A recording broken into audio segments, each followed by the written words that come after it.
Hello दोस्तों, welcome on my YouTube channel. आज हम लोग डिस्कस करेंगे एनसीईआरटी सीरीज का क्लास 10th में यूरोप का राष्ट्रवाद का उदय। क्लास 10th का यूरोप में राष्ट्रवाद का उदय कैसे होता है, जितना भी क्वेश्चन है सारा हम डिस्कस करेंगे। तो चलिए शुरू करते हैं। जर्मनी का एकीकरण जो है किसने किया था? तो बिस्मार्क किया था जर्मनी का एकीकरण। जर्मनी का एकीकरण कौन करता है? तो बिस्मार्क करता है। बाल्कन क्षेत्र का एक बड़ा भाग किसके नियंत्रण में था? तो ऑटोमन साम्राज्य के नियंत्रण में था। निम्नलिखित में से किसने यंग यूरोप नामक एक गुप्त संगठन का स्थापना किया था? Joseph Mazzini. तो यंग यूरोप नामक एक गुप्त संगठन कौन बनाया था? जोसेफ मेजनी बनाया था। बाल्कन क्षेत्र का सबसे बड़ा जो क्षेत्र था किसके नियंत्रण में था? तो ऑटोमन साम्राज्य उस पर कब्जा किया हुआ था। और जर्मनी का एकीकरण कौन करता है? बिस्मार्क करता है। आगे बढ़ते हैं। क्रांतिकारी सेना जो है, क्रांतिकारी सेना जिसका नाम है रेड शर्ट की स्थापना कौन करता है? गैरिबाल्डी करता है। और इसी को इटली का क्या बोलते हैं, तलवार बोला जाता है। ठीक है, गैरिबाल्डी को। एकीकरण के बाद जर्मनी का जो सम्राट है किसे घोषित किया गया था? एकीकरण के बाद जर्मनी का सम्राट किसे घोषित किया गया था? तो पर्सा का राजा था विलियम प्रथम, इसको सम्राट घोषित किया गया था। 19वीं सदी के मध्य इटली में कितने राज्यों में विभाजित था? तो 7 राज्यों में इटली विभाजित था। किस राज्य पर इतालवी राजघराने का शासन था? तो सार्डिनिया पिडमाउंट था। किस राज्य पर इतालवी राजघरानों का शासन था? तो सार्डिनिया पिडमाउंट। इंग्लैंड और किसके बीच एक्ट ऑफ यूनियन ने United Kingdom of great Britain का गठन हुआ था? इंग्लैंड और किसके बीच एक्ट ऑफ यूनियन से United Kingdom of great Britain का गठन हुआ था? तो स्कॉटलैंड के साथ। ठीक है। एक नारी रूपक कौन थी? तो मारियान जो थी एक नारी रूपक थी, जिसने फ्रांस में जैन राष्ट्र का विचार का रेखांकित किया था। ठीक है, तो मारियान जो है एक नारी रूपक है जिसने फ्रांस में जैन राष्ट्र के विचार को रेखांकित किया था। 1871 के बाद यूरोप में गंभीर राष्ट्रवादी तनाव का स्रोत कौन सा क्षेत्र था? तो आपका बाल्कन का क्षेत्र था, बाल्कन का क्षेत्र। ठीक है। 19वीं शताब्दी में राष्ट्रीय राज्यों का जो आविर्भाव था एक ताकत के रूप में उभरा, जिसने यूरोप में राजनीतिक और भौतिक विश्व में आमूल परिवर्तन कर दिया था। कौन था? तो राष्ट्रीय राज्यों का आविर्भाव। आगे देखते हैं।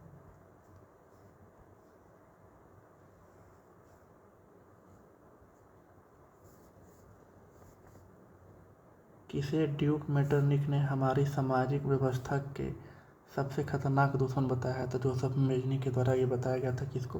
तो ड्यूक मेटरनिख ने हमारी सामाजिक व्यवस्था का सबसे खतरनाक दुश्मन बताया। किसको? तो जोसेफ मेजनी को। जर्मन राष्ट्र के लिए निम्नलिखित में से कौन सा महिला रूपक बनी? तो जार्मेनिया बनी।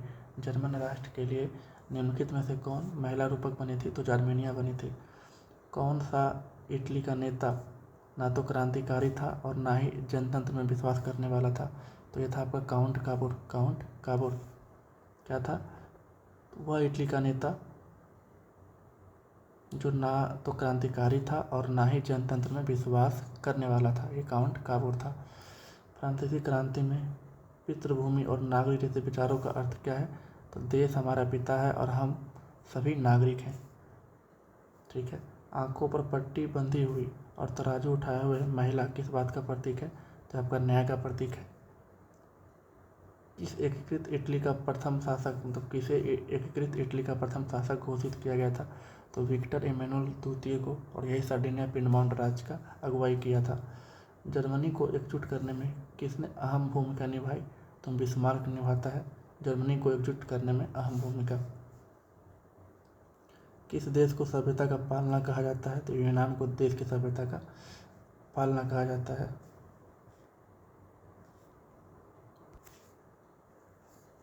1848 यूरोप में निम्नलिखित में से किसके विरोध कलाकारों, औद्योगिक मजदूरों और किसानों ने विद्रोह खड़ा किया था? तो राजतंत्र के कारण। ठीक है, राजतंत्र।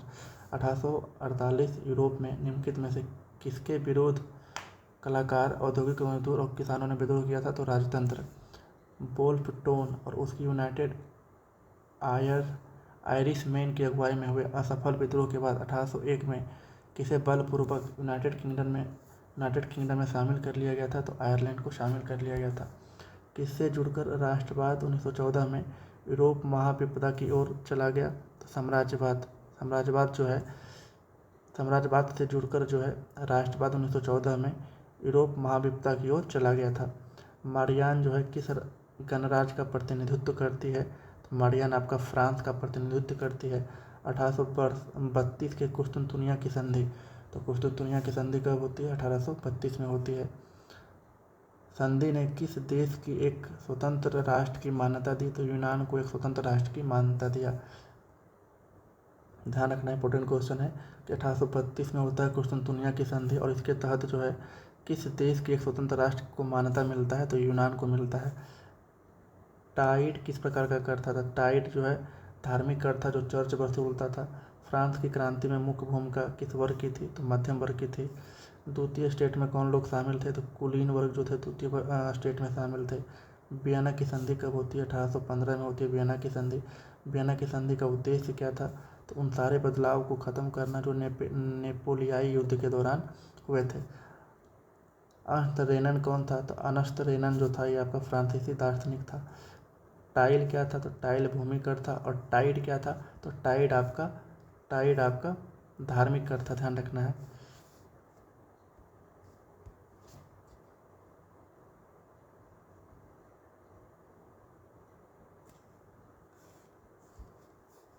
आगे फ्रांसीसी क्रांति के दौरान कलाकारों ने स्वतंत्रता, न्याय, गणतंत्र जैसे विचारों को व्यक्त करने के लिए नारी रूप का प्रयोग किया। इस नारी रूप का क्या नाम था? तो मारियान था, ध्यान रखना है। क्या नाम था? तो मारियान नाम था, ठीक है। ब्रिटेन के झंडे को क्या कहा जाता है? तो यूनियन जैक कहा जाता है। नारी रूपों का आविष्कार कलाकारों ने कब किया था? तो 19वीं सदी में किया था। 1861 ईस्वी में एकीकृत इटली का राजा किसे घोषित किया गया था? तो विक्टर इमैनुअल द्वितीय को घोषित किया गया था। नेपोलियन ने कितने राज्यों का जर्मन महासंघ स्थापित किया था? तो 39 राज्यों का ये जर्मन महासंघ स्थापित किया था। नेपोलियन को किन देशों ने मिलकर हराया था? तो ये मित्र ब्रिटेन था, रूस था, पर्सा था, ऑस्ट्रिया था, ये सभी मिलकर नेपोलियन को हराया था। बाल्कन क्षेत्र के निवासी थे तो स्लाव थे, तो बाल्कन क्षेत्र में जो निवासी थे उनको स्लाव कहा जाता था। फ्रांस में किसकी छवि सिक्कों पर डाक टिकटों पर अंकित की गई थी? तो मारियान था।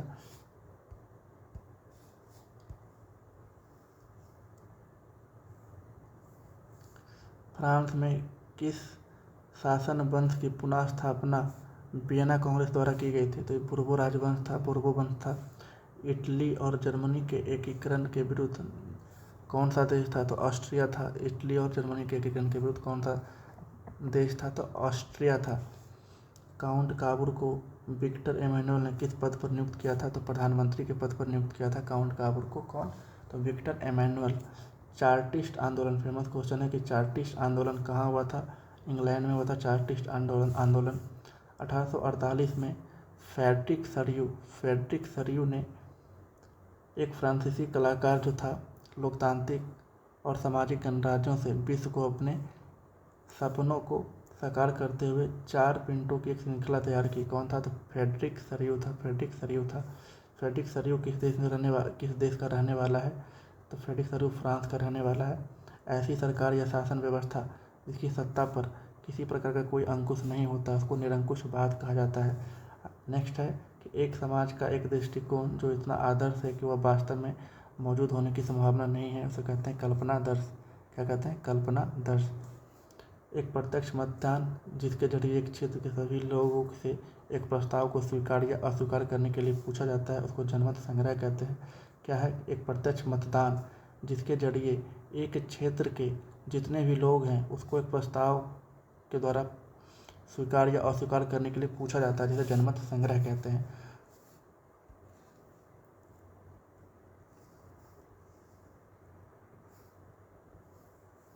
वह राज्य जहाँ लोग निम्न कारकों से जुड़े हुए हो, जहाँ लोग की बोली समान हो, संस्कृति समान हो और साथ ही पूर्वज समान हो, तो उसे क्या कहता है? तो राष्ट्र राज्य कहा जाता है। जर्मनी के झंडे का रंग क्या है? तो काला, लाल और सुनहरा झंडा है। राष्ट्रवाद की पहली स्पष्ट अभिव्यक्ति 1789 में किस क्रांति के साथ होता है? तो फ्रांसीसी क्रांति में होता है। ला पेट्री का विचारों का अर्थ क्या है? तो पितृभूमि है। ला पेट्री की विचारों का अर्थ क्या है? तो पितृभूमि है। ले सिटायन के विचारों का अर्थ क्या है? तो नागरिक है। ये दोनों मार्क कर लेंगे, ठीक है। ला पेट्री विचारों का अर्थ पितृभूमि और ले सिटायन के विचारों का अर्थ नागरिक है। 1789 ईस्वी में फ्रांसीसी क्रांति के दौरान फ्रांस का राजा कौन था? तो लुई 16वां था, बुर्बो वंश का था। 1804 की नागरिक संहिता, जिसे आमतौर पर किसके नाम से जाना जाता है? तो नेपोलियन के नाम से जाना जाता है, नेपोलियन कोड। नेपोलियन ने नेपोलियन संहिता कब पेश किया? तो 1804 में पेश किया। नेपोलियन फ्रांस का सम्राट कब बनता है? 1804 में। दोनों ध्यान रखना है, सम्राट भी बनता है और नेपोलियन कोड भी देता है। वाटरलू का युद्ध कब होता है? तो 1815 में होता है और नेपोलियन को क्या बोलते हैं, सेंट हेलेना जो भेज दिया जाता है। फ्रांस की क्रांति कब होती है? 1789 में होती है। एल्ले किसको मापने के लिए इस्तेमाल की जाने वाली इकाई है? तो एल्ले जो था, एल्ले से कपड़ा की माप की जाती थी।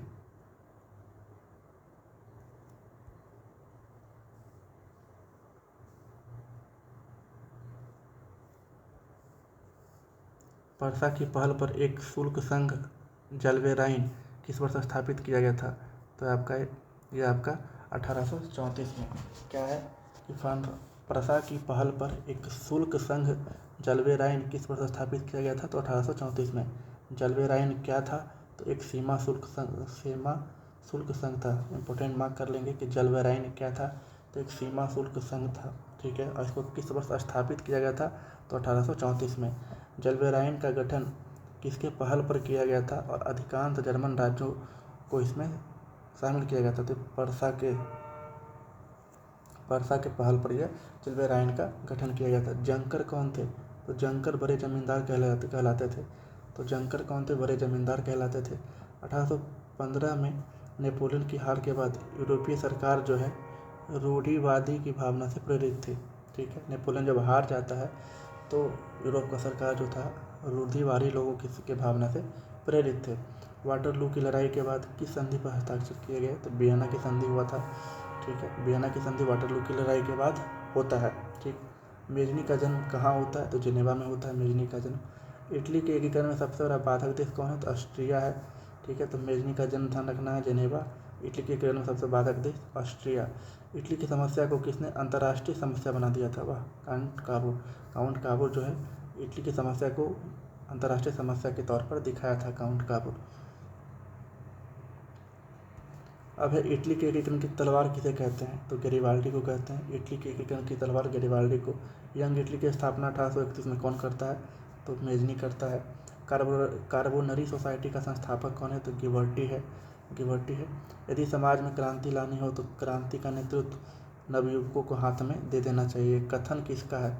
तो ये मेजनी है, जोसेफ मेजनी। और इसी के जोसेफ मेजनी से जो थे आप हमारे भगत सिंह काफ़ी प्रभावित थे।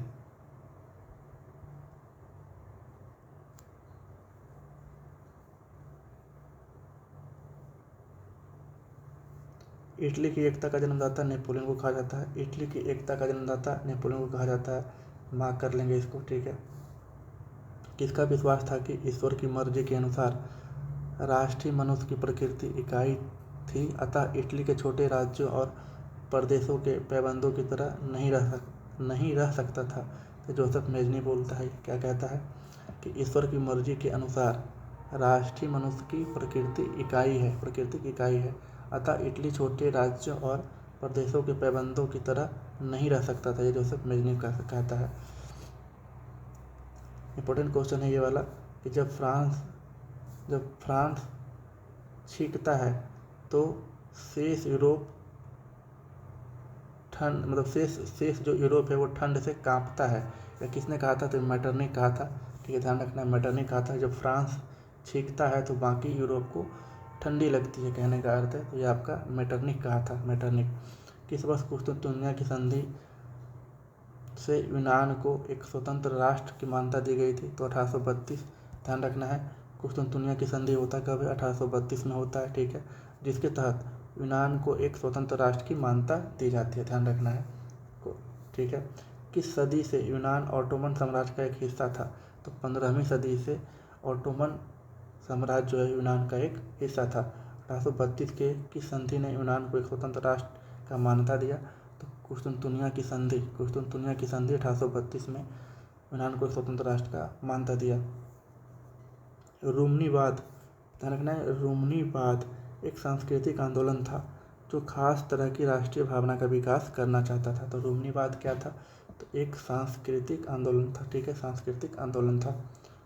बोक्सेगेइसत, बोक्सेगेइसत का अर्थ क्या है? तो बोक्सेगेइसत का अर्थ है आपका सच्ची भावना। ध्यान देना है, बोक्सेगेइसत का मतलब क्या है? तो सच्ची भावना। 1815 के वियना सम्मेलन की अध्यक्षता कौन करता है? तो ऑस्ट्रिया के चांसलर ड्यूक मेटरनिख करता है। मार्क कर लेंगे कि 1815 का जो वियना सम्मेलन है इसकी अध्यक्षता करता है ऑस्ट्रिया के चांसलर ड्यूक मेटरनिख करता है। वियना कांग्रेस के द्वारा फ्रांस में किस शासक वंश की पुनर्स्थापना की गई थी? तो पूर्वो राजवंश की स्थापना की गई थी। जर्मनी में राष्ट्रीयता का संदेशवाहक कौन है? तो नेपोलियन बोनापार्ट है। ध्यान रखना है, इटली का एकता का जन्मदाता भी नेपोलियन को कहा जाता है, ठीक है, देख चुके हैं। और ये भी ध्यान रखना है कि जर्मनी में राष्ट्रीयता का संदेशवाहक किसे माना जाता है? नेपोलियन बोनापार्ट को माना जाता है।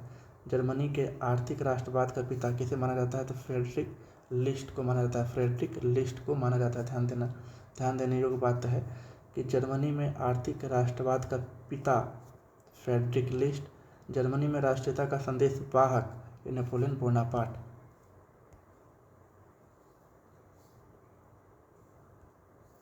ऑस्ट्रिया का चांसलर कौन था? तो मेटरनिख था, ठीक है, ऑस्ट्रिया का चांसलर मेटरनिख था।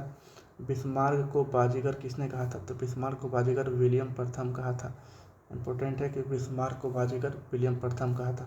फ्रैंकफर्ट की संधि, ध्यान रखना, इंपॉर्टेंट क्वेश्चन है। फ्रैंकफर्ट की संधि पहले ध्यान रखना किसके किसके बीच होता है? तो पर्सा और फ्रांस के बीच होता है। कब होता है? 1871 में होता है। तो फ्रैंकफर्ट की संधि पर्सा और फ्रांस के बीच होता है। होता कब है? 1871 में। नेक्स्ट है, जुलाई क्रांति से किस देश में विद्रोह भड़क गया जिसके फलस्वरूप United Kingdom of the Netherland से अलग हो गया? तो ये ब्रुसेल्स ध्यान रखना है, जुलाई क्रांति से किस देश में विद्रोह भड़क गया था? तो ब्रुसेल्स में, जिसके तहत क्या हुआ? United Kingdom of the Netherland से अलग हो गया था। बुर्बो राजा जिन्हें 1815 के बाद रूढ़िवादी प्रक्रिया के दौरान सत्ता में बहाल किया गया था, उन्हें अब किस क्रांतिकारी ने उखाड़ फेंका था? तो उदारवादी लोग जो हैं बुर्बो राजवंश को उखाड़ फेंके थे। लुई सोलामा किस राजवंश से था? तो बुर्बो राजवंश से था। और ये बिहार दरोगा 1275 सेकेंड शिफ्ट पीटी का क्वेश्चन है कि लुई सोलामा किस राजवंश से था? तो बुर्बो राजवंश से था, ध्यान देना है। तीसरा स्टेट नाम से पुस्तिका जो है कौन लिखा था? तो आबे सियो लिखा था। मार्क कर लेंगे कि तीसरा स्टेट क्या है नाम से प्रचार पुस्तिका पेम्पलेट कौन लिखा था? तो आबे सियो लिखा था। लुई सोलामा के पतन के बाद छोटे दुकानदारों और कारीगरों का नेता कौन था? तो मैक्सिमिलियन रोबेस्पियर था। आतंक का राज किसने स्थापित किया था? तो रोबेस्पियर स्थापित किया था। और लास्ट में फिर इसी रोबेस्पियर को गिलोटिन पर चढ़ा के अलग कर दिया जाता है, मतलब मार दिया जाता है। गिलोटिन क्या था? तो गिलोटिन था सिर धड़ से अलग करने वाली एक मशीन था जिसपे इंसान को चढ़ाकर उसका सिर धड़ से अलग कर दिया जाता था गिलोटिन पर। इनमें से किस दार्शनिक ने जनता और उसके प्रतिनिधियों के बीच एक साथ आधारित सरकार का प्रस्ताव रखा था? ठीक है, आधारित सरकार का प्रस्ताव रखा था तो जॉन लॉक था। क्या था?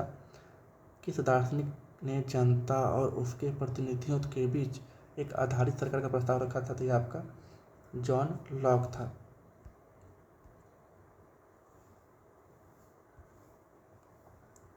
फ्रांस का सबसे सफलतम क्रांतिकारी राजनीतिक क्लब कौन था? तो जैकोबिन क्लब था। ठीक है, फ्रांस का सफलतम क्रांतिकारी राजनीतिक क्लब कौन था? तो आपका जैकोबिन क्लब था। किस आरोप में लुई सोलामा को मौत की सजा सुनाया गया था? तो देशद्रोह के आरोप में लुई सोलामा को सजा सुनाया गया था। जैकोबियन का जो नेता था, जैकोबिन क्लब का जो नेता था वो कौन था? तो रोबेस्पियर था। ये इंपॉर्टेंट क्वेश्चन है कि यदि रूसो का जन्म ना हुआ होता तो फ्रांसीसी क्रांति भी नहीं हुई होती, मतलब नहीं होता। ये कथन किसका है? तो कथन ये बोला था नेपोलियन। क्या कहा था? कि रूसो का जन्म नहीं हुआ होता तो फ्रांसीसी क्रांति भी नहीं होती। ये नेपोलियन के द्वारा कहा गया था। राष्ट्रवाद की पहली स्पष्ट अभिव्यक्ति किस क्रांति में व्यक्त हुई थी? तो फ्रांसीसी क्रांति में हुआ था। उस फ्रांसीसी कलाकार का नाम बताया जिसने दुनिया को अपने सपनों की कल्पना करते हुए 4 प्रिंटों को एक श्रृंखला तैयार किया था। तो फ्रेडरिक सरियो था, ठीक है। उस फ्रांसीसी कलाकार का नाम बताइए जिसने दुनिया के अपने सपने की कल्पना करते हुए 4 प्रिंटों की एक श्रृंखला तैयार की थी। तो फ्रेडरिक सरियू था। तो धन्यवाद, मिलते हैं नेक्स्ट वीडियो में।